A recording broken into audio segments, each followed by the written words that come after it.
Three, two, one.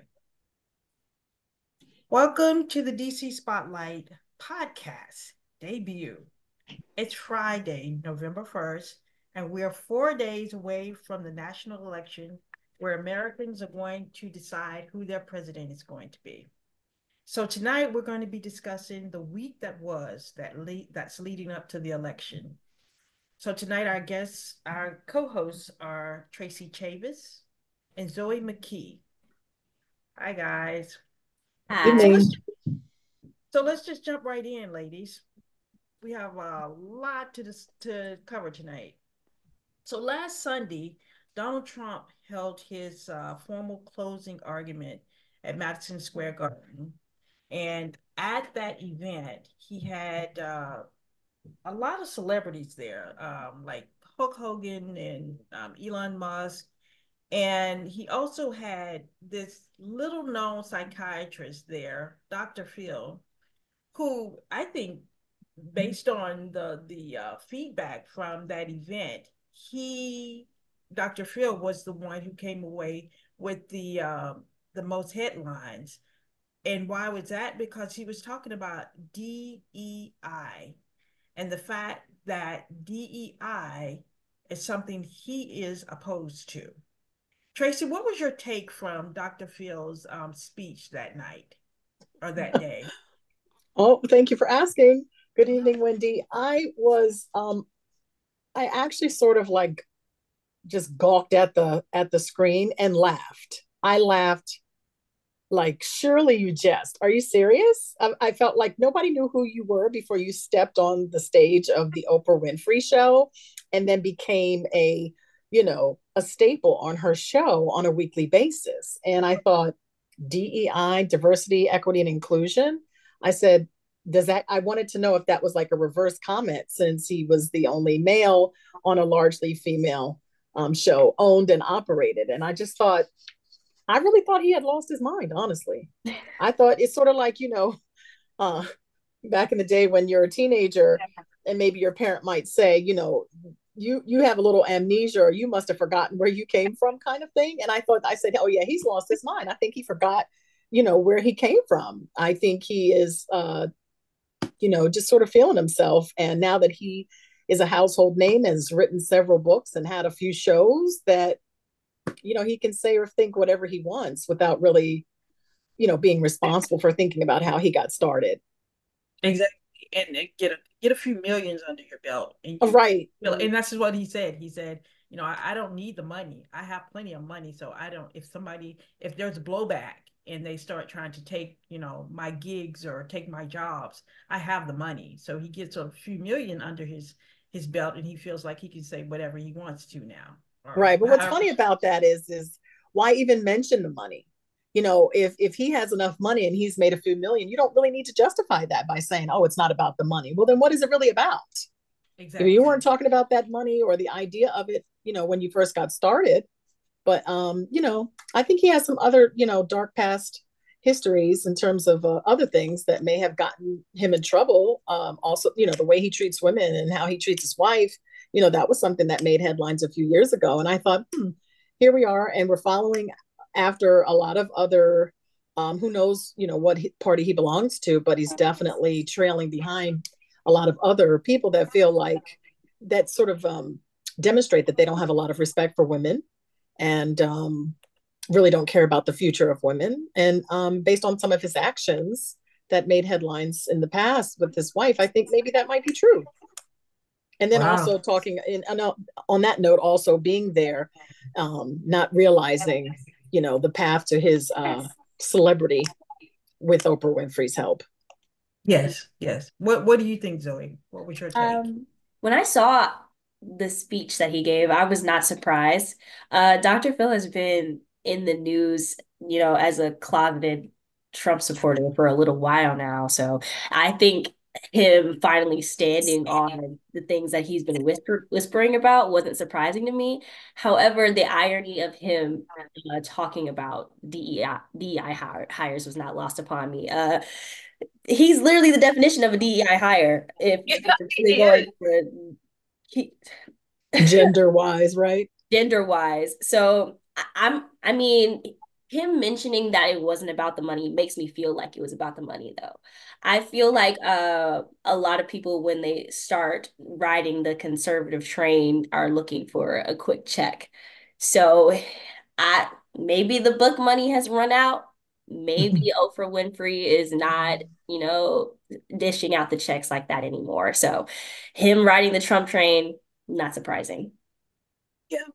So what about so also on that in that week, um Vice President Kamala Harris also gave her closing argument on the ellipse in Washington D.C. What was your take from that event?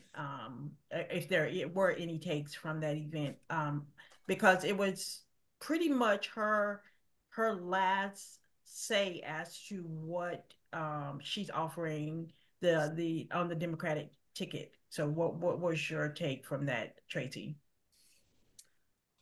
Um, it really sealed the idea of enthusiasm, new ideas, and really decency. And for as far as I'm concerned, I think overall, we all know full well that Vice President Kamala Harris is fully capable of running for this highest office in the land. She is the vice president, of course, after all. And she's had many other positions leading up to now that make her poised for such a position in a time as this. I really felt additionally motivated and hopeful about her run and her mission and many of the platforms that she's running on in terms of family and fairness and equity across the board.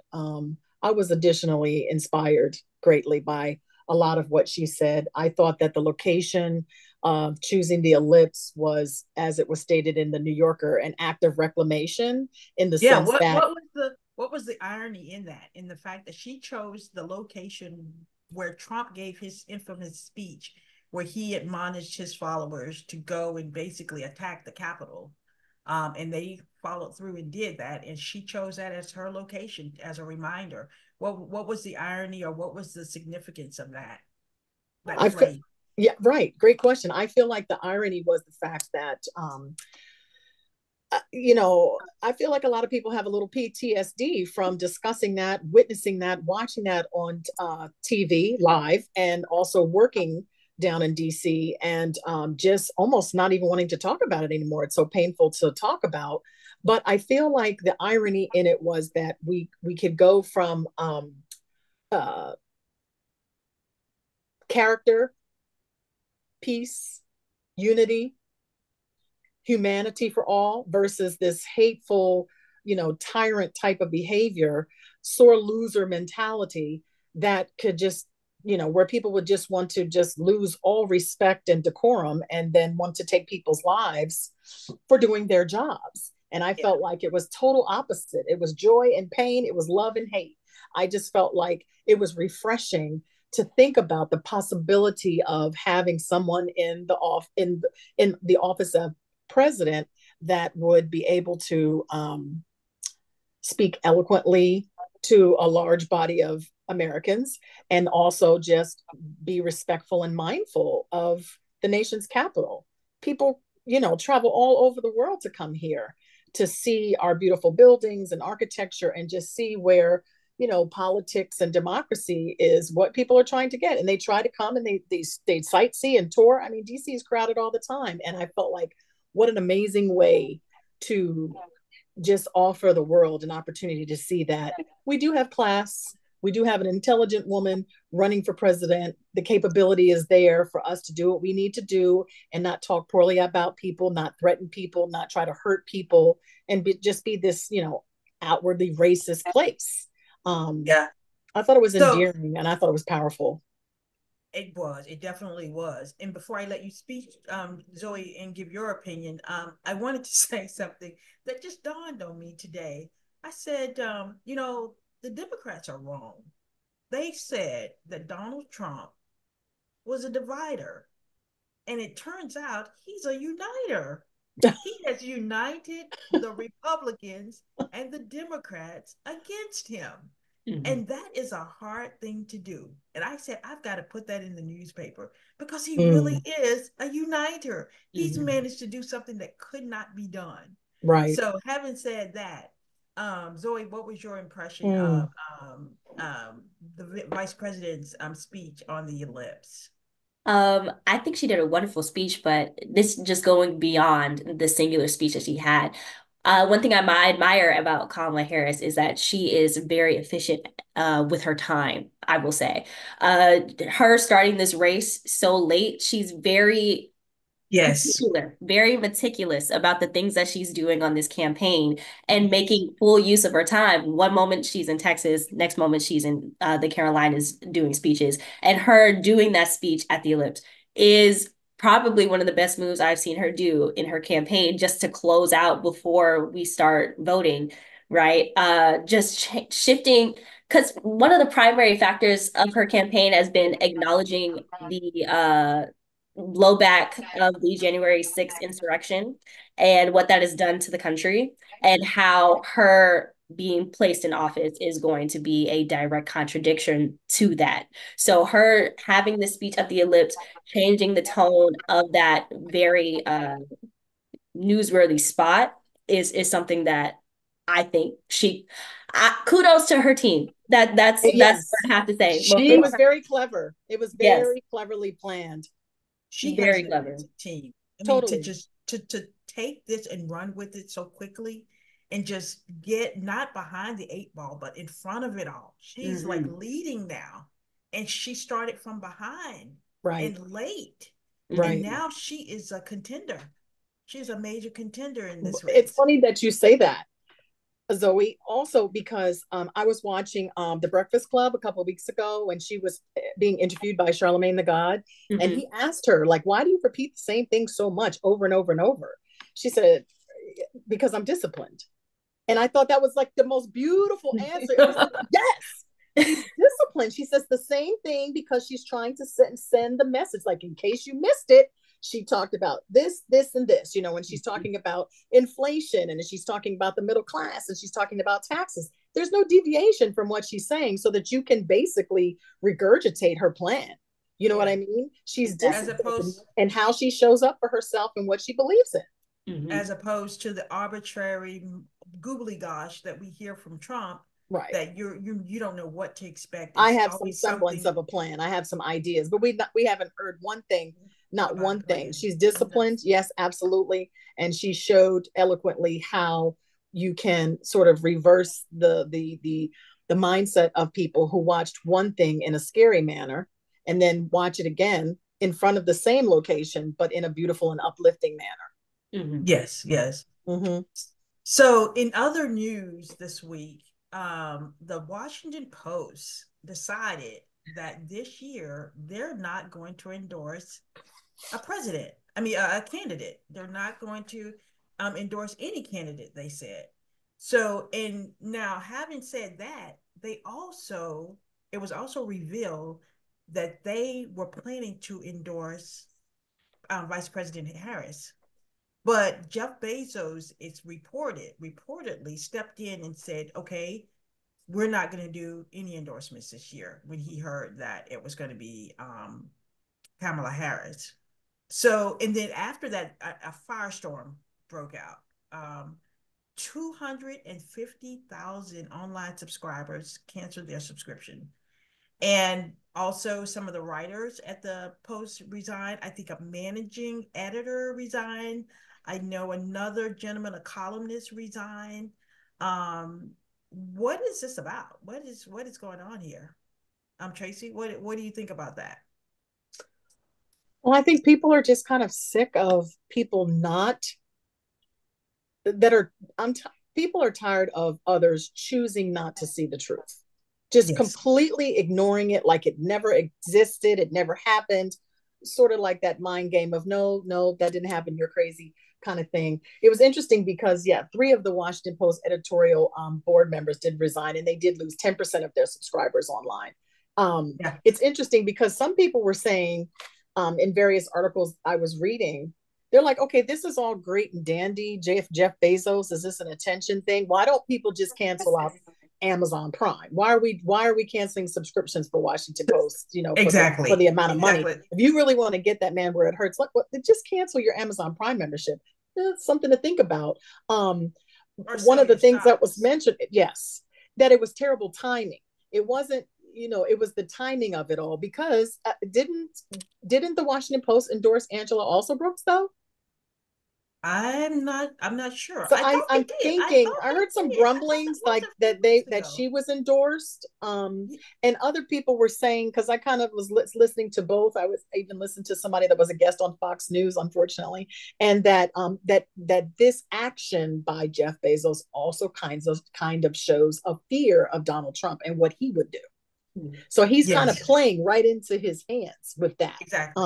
Because they're saying that Jeff Bezos has other companies that will need Donald Trump's help, Right, or right.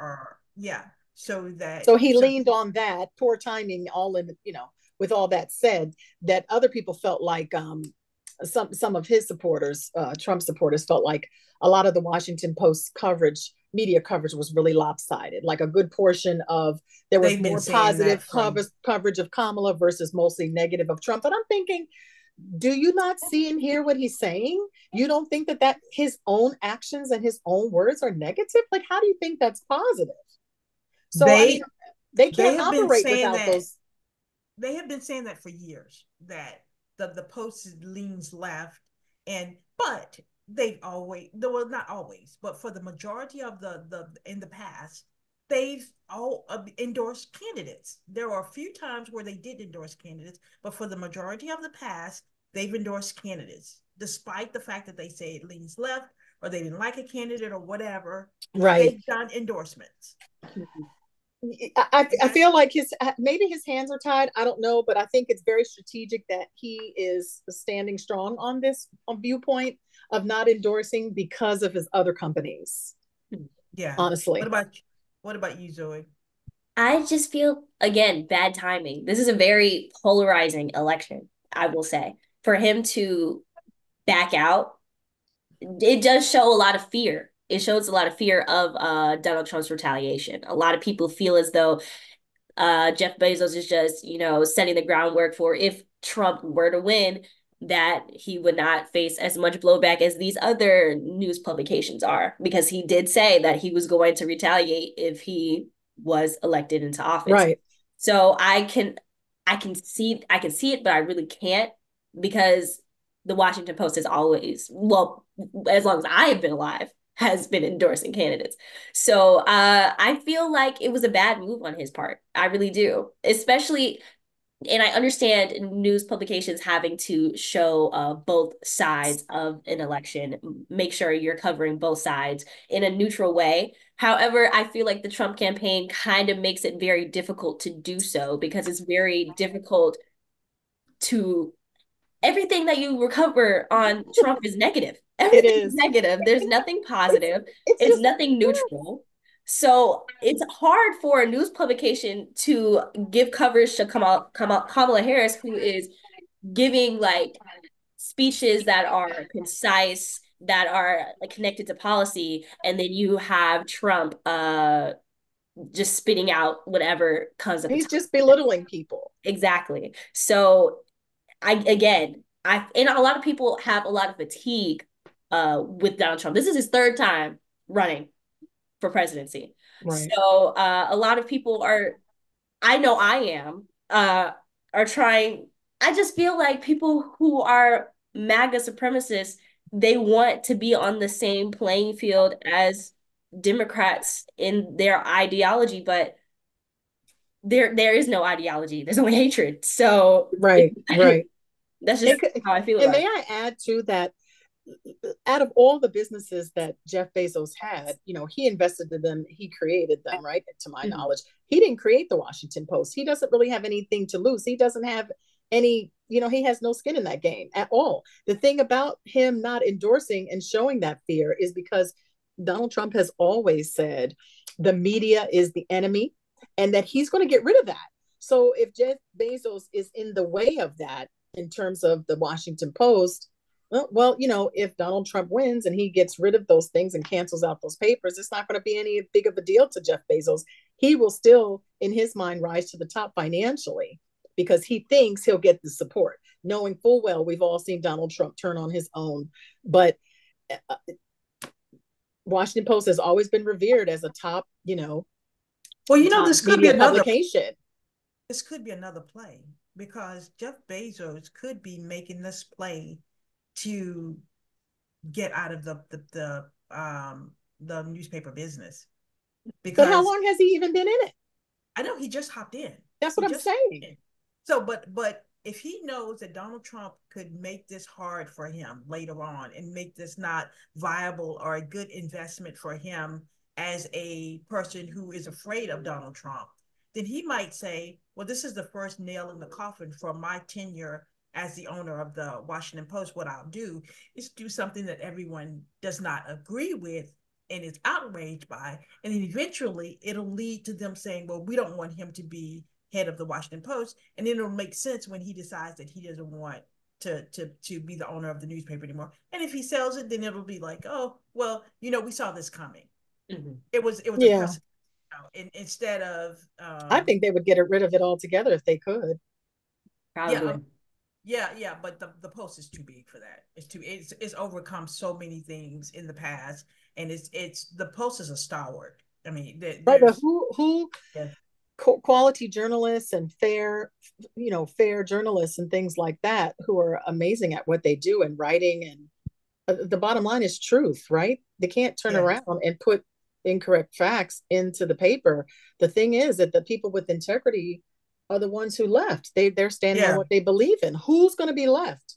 yeah. They went to the Atlantic. Some of the writers went to the Atlantic magazine, which is it has Which is won. a I mean, stellar magazine. I know, yeah, yeah, But yeah, accolades, I hear what you're yeah. saying also. Yeah. But yeah. So let's move on to the next bit of news. We got Beyonce and Eminem endorsed Kamala Harris, and of course we already stated that Donald Trump, I mean Dr. Phil, and Elon Musk endorsed Donald Trump. What do you think about the Beyonce and Eminem endorsement? Tracy, what do you think? I mean, they're voters too. They're citizens also. They pay taxes as well. Yeah, I think it was again strategic, like Zoe said, on the part of Kamala Harris's staff. Eminem being born and raised in Detroit, and Beyonce born and raised in Texas. I mean, why not? I mean, I think yeah, that they were, because of their age group and their appeal in the music and arts industry, I feel like they appeal to a large group of people. And I also think it's important for people to see that, Beyonce and Eminem are real people with real interests and feelings as well. And I thought it was good. I think a lot of people don't like the idea of celebrities. celebrities being involved in the politics because they But think it takes from the message. what do you think about this? So we needed something with the males. We needed something that appealed to the males. You think Eminem sealed that case so that males could see themselves voting for her? I think it didn't hurt. Yeah, I yeah, don't think it hurt at all. yeah, There are a lot of messages through music, that yeah, come out in lyrics and so on. As you saw, President Barack Obama also repeat some of the lyrics in one of Eminem's songs as well after he was beautifully introduced. But I do think it's important for for you to pull out all stops if you have to when you're trying to get the attention of a certain demographic or gender so that they can see themselves in that situation, so they can see themselves voting and participating. uh-huh. What about you? Again, it didn't hurt. As coming from that generation of the generation they're trying to reach, the younger voters. Mhm. What do you think about that? As a Beyonce lover, I don't think it hurt. I really don't. I'm from Texas by way of Jackson, Mississippi. So Kamala, a lot of people were confused as to why Kamala was even stopping in Texas because everyone knows historically Texas has always been red. But there is a very polarizing Senate race going on in Texas right now. So her stopping in Houston gives her the Democratic senator candidate Colin Afford the opportunity to reach a larger demographic.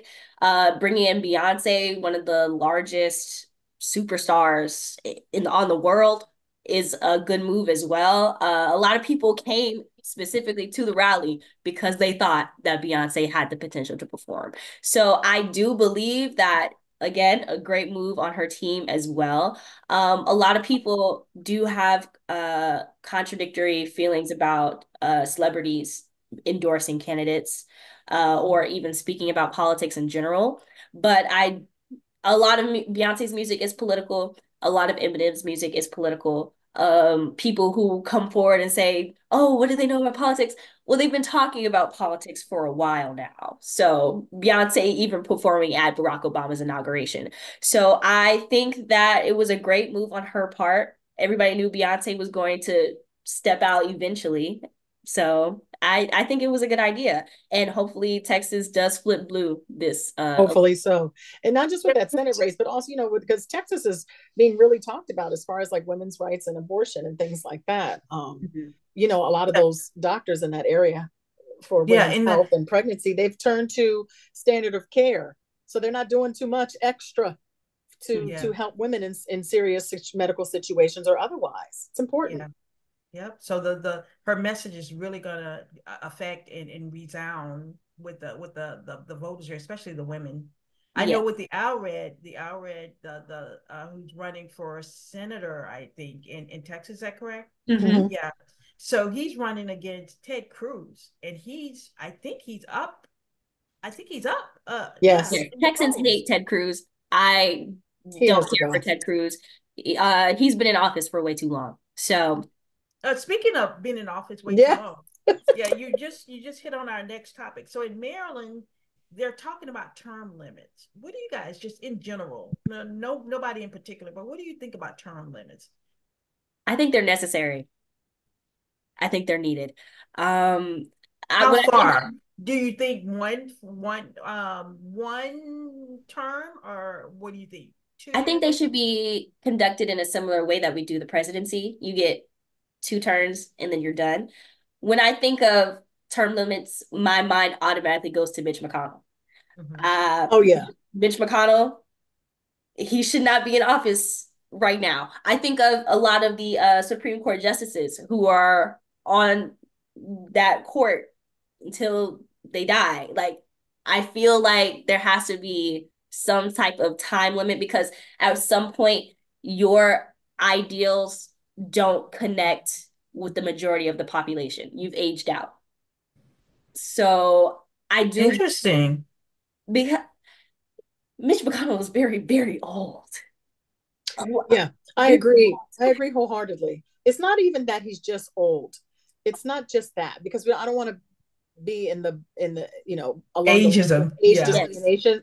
Yeah, exactly. However, when you're older and not cognizant and you're not making sense and you're not growing with your constituents, I think that's a big deal Yeah. because a lot of things that I actually am leaning a little bit more toward now, I would never would have thought of 30 years ago that I would even think in that manner. You know what Yeah. I mean? But it never really came up as a day-to-day type of topic. And I think as the world changes, we have to sort of evolve in our thought patterns. I'm not saying, completely flip because, of course, people will call you on that. But as far as term limits go, I think term limits are important because we would never be able to mentor and foster any type of new blood if we just continue to keep the same old people in office year after year after year, Exactly. Exactly. So term after so term. exactly, exactly. So in the news this week, also in sports, the LA Dodgers defeated the New York Yankees. Sorry, New York, not this year. Yeah. And the Dodgers keep winning and winning and winning. They've won several World Series, so they're the winners for this year. And also in local news here in the DC metro area, in the arts, we had Harry Benson, who is a photographer who has photographed presidents starting with Dwight Eisenhower all the way up to Joe Biden. And he has an exhibit. He is in partnership with the great Ted Leonsis, who managed to bring all of his photography here to the DC area. Ted owns the collection, actually. And I was able to go to this event to see the exhibit, and it is phenomenal. It is phenomenal. I mean, the photographs, you walk back in time and you see things that you're like, oh my God, he did that photograph. Oh my God, he was here at that event, from Martin Luther King's funeral to he was right there beside or near Robert Kennedy when he was assassinated. Took pictures of Ethel Kennedy as she's saying, "Don't take pictures of my husband," and she's screaming, "Help, help!" Um, he was at the Beatles when they touched down here in America. The Beatles, I mean, phenomenal photographs of things, and of course, all the presidents. He has, from Dwight Eisenhower all the way to Biden. He managed to even get in Biden. And so I got to meet Harry Benson, who was just a lovely man. He's from Scotland originally. And I got to meet him and his wife. And if you get the opportunity, go see this exhibit. It's worth every minute. It will take you back in time.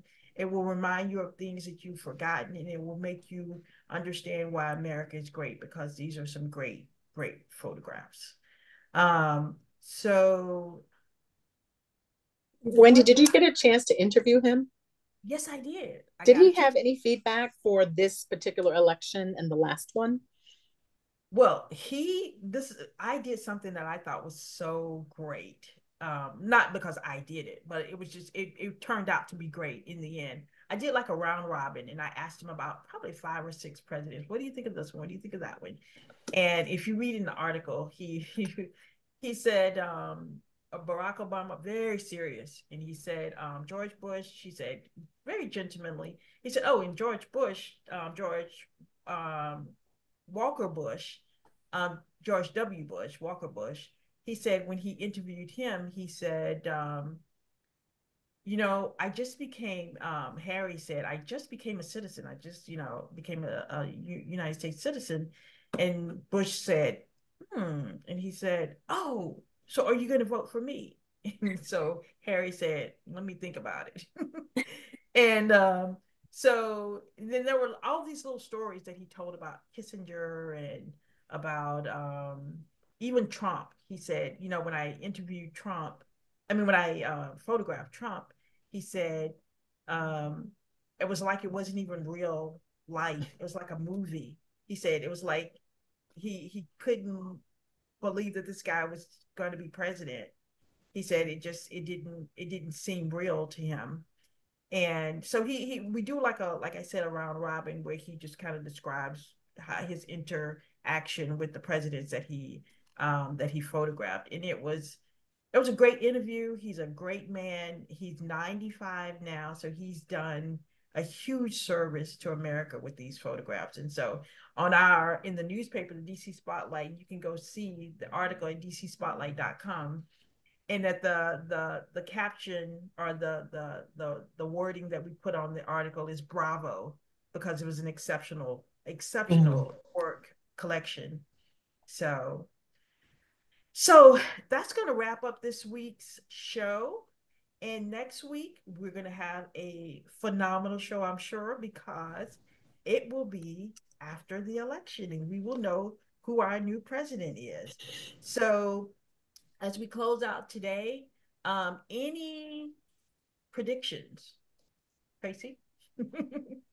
Or do you not want to jinx it? I predict that this the election results will be extraordinarily close, and I also believe that we will not find out on Tuesday night at the close of the night. I think that we will be embarking upon a serious fight afterwards in terms of accurate numbers. Okay, we have 1 minute, Zoe. What's your prediction? I say that regardless of the results, there are going to people that are angry. There's Yeah, going to be a yeah, lot of people that are yeah, angry. yeah. And it's This going to be a is very long week. yeah. And my prediction, I predict that this will be um a week that will reveal if we can keep our democracy. As it was stated, if you can keep your democracy, this is what you have. This will be either the beginnings or a telltale sign of whether, I mean, seriously, whether we Yeah, can keep democracy. yeah. So I'm looking forward to seeing how this goes, and we'll stand by and see what happens. Yes, Yeah. we will. Well, thanks you guys. Thanks, ladies, and we will be back next week. And that is the DC Spotlight podcast for this week, and we'll see what happens. Yes, we will. Thank you, ladies. Good Thank night. you. Good night.